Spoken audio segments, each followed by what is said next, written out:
గోదావరి కృష్ణా జలాలపై కేసీఆర్ కు సీఎం రేవంత్ రెడ్డి సవాల్ విసిరారు. అసెంబ్లీలో చర్చ పెడదాం, దమ్ముంటే రండంటూ ఛాలెంజ్ విజేశారు. గోదావరి జలాల్లో అన్యాయం చేసింది ఎవరో లెక్కలతో సహా చర్చిద్దామని తెలిపారు. నిజంగా నీకు ధైర్యం ఉంటే, నీలో నీతి నిజాయితీ ఉంటే, చిత్తశుద్ధి ఉంటే గోదావరి బంకంచెర్ల గోదావరి నది జలాల మీద శాసనసభలో చర్చ పెడదాం. స్పీకర్ కు లేఖ రాయి నువ్వు చెప్పిన తారీఖు నాడు అసెంబ్లీ పెట్టించే బాధ్యత మా శ్రీధర్ బాబు గారు తీసుకుంటారు. నువ్వు నేను చర్చ చేద్దాం. గోదావరి జలాలలో తెలంగాణకు అన్యాయం చేసింది ఎవరు? ప్రాణహిత చేవళ్లను తరలించే 1,00,000 కోట్లు దోసుకున్నది ఎవడు? ఇవాళ గోదావరి బంకంచెర్లలో 3,000 టీఎంసీ సముద్రంలో పోతున్నాయి.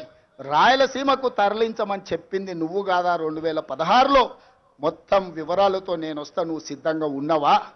నువ్వు చెప్పినాకనే కదా ఉమాభారతి గారి ఆదేశాల మేరకు చంద్రబాబు నాయుడు గారు 2016లో ఆనాడు జీవో ఇచ్చిండు గోదావరి నుంచి బంకంచెర్లకు నీళ్లు తరలించడానికి.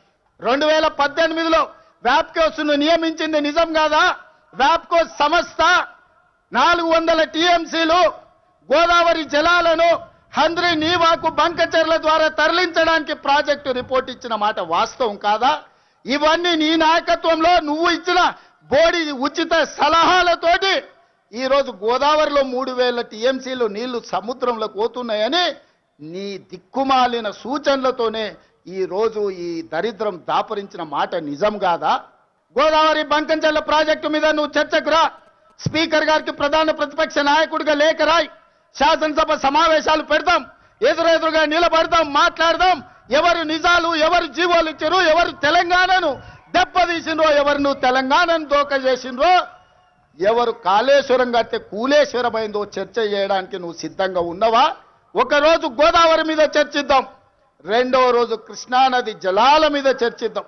811 టీఎంసీలలో తెలంగాణ రాష్ట్రం విడిపోయినప్పుడు నువ్వు పోయి చంద్రబాబు నాయుడు దగ్గర వంగి వంగి సంతకం పెట్టి 512 టీఎంసీలు ఆంధ్రప్రదేశ్ తీసుకోండి, 299 టీఎంసీలు నాకు సరిపోతాయని సంతకం పెట్టింది నువ్వు కాదా?